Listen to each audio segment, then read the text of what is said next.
Okay, time for a special episode because, well, dogs are interesting, honestly. Anyway, so Star Trek, being as it is a sort of imitation of life, also imitates having pets. Dogs and similar creatures end up being a rather common one. You often have characters in the show mention having owned a dog at some point in time because it makes them feel more person-y. Not that we actually see them often because of the fact that the showrunners don't feel like actually casting a dog to play a role because, then you have to actually keep the same dog around or the people viewing would notice that it's not the same dog. Anyways, that's actually one of the things that's interesting about Porthos is that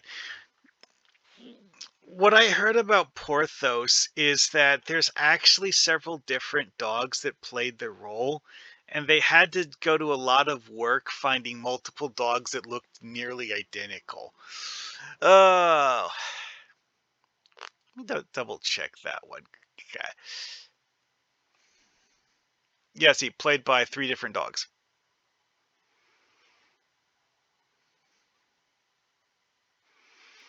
Do. One have a dog as a character, blah blah blah. Prada played the role for several episodes. Some episodes of season one required a more spunky beagle to play the role as Porthos.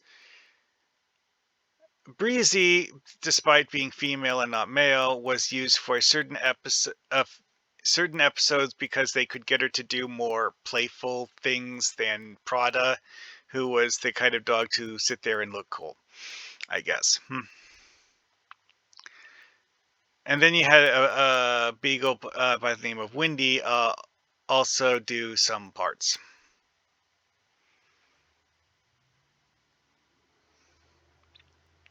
Oh, and also some shots where you see Porthos are actually just a dog statue and not a real dog. Anyway, though, moving on. Like the reason for him having a dog was just like, hey, pets, we're going to be out on the ship for months and maybe years, and gotta have something to keep you from staring at the walls constantly. Anyways, the whole thing that they mentioned there about the expense of actually keeping a dog around as part of a TV show, yeah. But when you do this in a TTRPG, you don't have that problem, so you just do whatever the heck you feel like. So we're going to look at the plot usefulness of this, and not so much the real world physical issues. Um, so for the first off is that this being space dogs, you will often have dogs that are from Earth, but usually only in the company of humans. See, when it's aliens, you won't often see aliens with animals from Earth. It can happen because the aliens who are the collector types who want exotic wildlife might find wildlife from Earth exotic.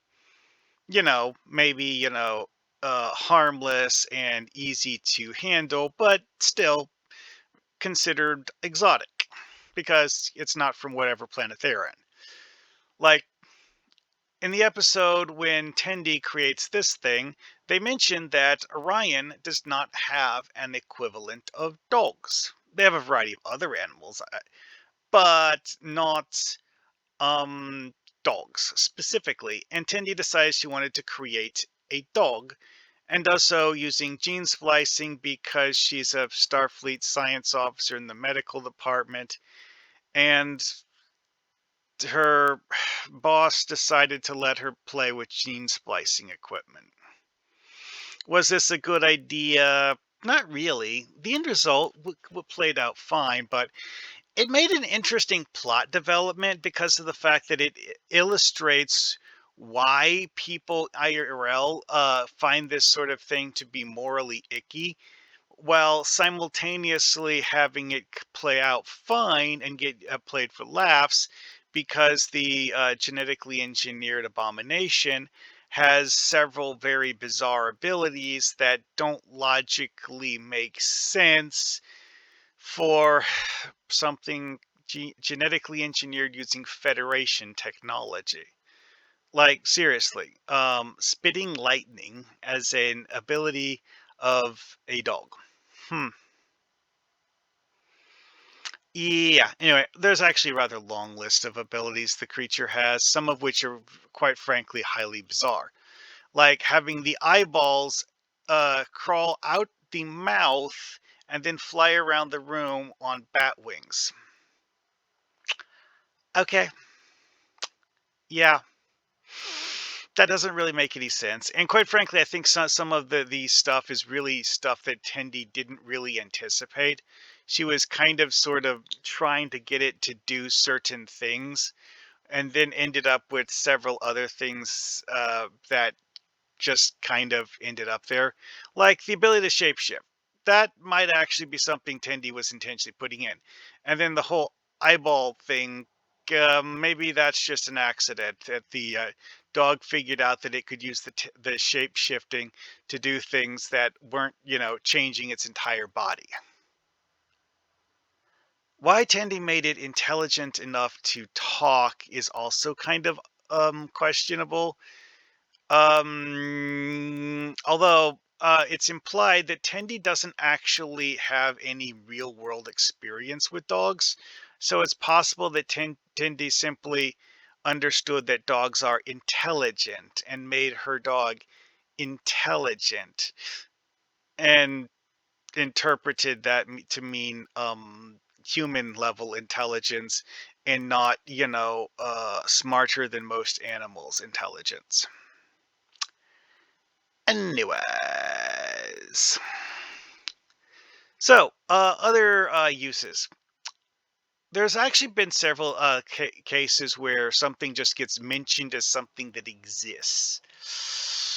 Don't really ever find out what some of them properly are. Like, Miles O'Brien mentioned something called so, no, sorry. Miles O'Brien's child, while being babysitted by Worf mentioned the existence of something called the Grinthound.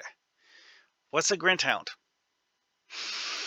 Yeah, see, what I just said is what we know, like the entirety of what we know. Is it a different name for a jackal mastiff? I don't know. Or maybe it's this thing. I don't know. Could be. Might not be. See, because like on Earth, we have several different things that are canines. And, the list is actually kind of long. Foxes, dogs. Then you have canine-like things such as hyenas that are vaguely similar to canines but aren't really canines. And, several different sizes of dog adjacent creatures. Like foxes and wolves are very different in size. So, the idea that both of these species are native to Qonus makes sense. And that maybe possibly there's a third one that's also native to Qonus that we haven't actually seen a picture of yet. Maybe. Anyways, and then there's whatever the heck this thing is. It's something they did in the original series that was, um, uh, obviously meant to be cute, and it's really just a dog with a little bit of whatever decoration on it. What exactly did they use as the prop for this? Uh, huh, huh.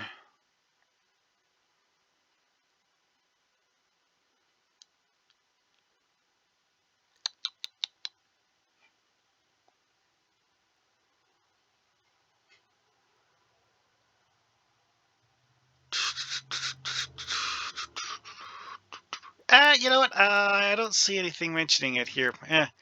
Whatever. I'm just gonna move on with it. It kind of looks like a Pomeranian in this one, but I'm not sure exactly. Anyway, though, basic gist of it though is that it looks and acts much like an Earth dog, except that it has a few features Earth dogs don't, like some sort of antenna things and a horn, because why not? Dum dum dum. There's a whole lot of times when dog or some sort of alien dog-like thing gets mentioned as part of dialogue, as a sort of way to flavor the conversation so that it's less boring. Mojkula. Yes, he considered working for the Federation to be akin to being treated like a dog. Honestly, that's understandable because it's Kulla. Kulla was not one of the more slick uh, Kazon Mages. He was one of the ones who was very mm, he was obsessed with the appearance of strength, even if it meant that he was sacrificing his actual resources. He wanted to look like he was strong, even if he was passing up opportunities. So for Kula to think of working for the Federation as being treated like a dog, it kind of makes sense. But that's all about like posturing for dominance because Cullo was into that, and not actually something that the majority of the Kazon agreed with. Oh, hey, what did Carr think about it?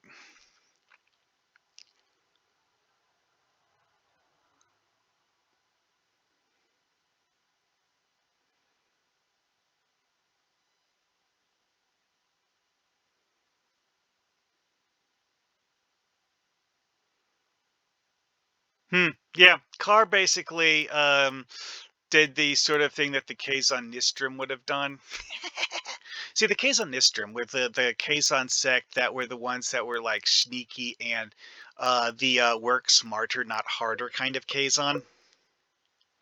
Their tech wasn't as good as the Romulans, but they did have some kind of rudimentary stealth technology referred to as masking circuits that it wasn't a cloaking device, but it would make their ships harder to detect from a distance. Again, it fits with the idea of the work smarter, not harder, even though they have more or less the same technology base as the rest of the Kazon, which isn't that great because the Kazon are using stolen tech that they didn't originally fully understand. Thus, the Kazon, due to not understanding the source material, failed to fully duplicate it and are using inferior versions of the tech they stole. Some of them may have figured it out over the years, but the majority of them seemingly have not. Anyways, moving on. Again, here's another one where it's a mention of a dog in a metaphorical context, comparing someone to comparing the way someone acts to the behavior of a certain kind of dog. Not that we actually know which planet the Wenoni Tracehound comes from, because of the fact that the supplementary materials have used different interpretations of it. Edek 3. Yeah, I don't know where that planet is. Beta Z. You know, one thing that comes to mind here is that Luoxana Troy did show up with multiple kinds of exotic life forms, one of which was this semi-living, semi-animate vine that would like wrap around her arm. It didn't have any animal characteristics. The only thing that made it interesting was that it didn't have roots embedded in soil, and it would sometimes move on its own. But it didn't have any animal features other than the ability to move. kind of interesting, you know? Not something that they explain. They just let you look at it and think about it. Firewolf, yeah. Now this one came up in a story as something that, if a different context, because it was a resource to be collected and sold, and not a metaphorical reference. And we went over this one already. And for other things, it's like, because like the whole thing is like talking about dogs is a way of like adding non-humanoid, non-intelligent, unless it's Tendy's dog, uh, things to the story to make it more interesting. So you can have, well, in theory, you could use them as threats, because the menagerie that Kukulkan had a variety of things in here that are actually potentially dangerous. Saying most of them, we see them only inside their cages, where they're in some sort of an artificial environment where they think they're in a happy, peaceful, by whatever their species considers peaceful, life. We don't see what those are. The show wasn't really into that sort of thing. They were just there to be Kukulkan's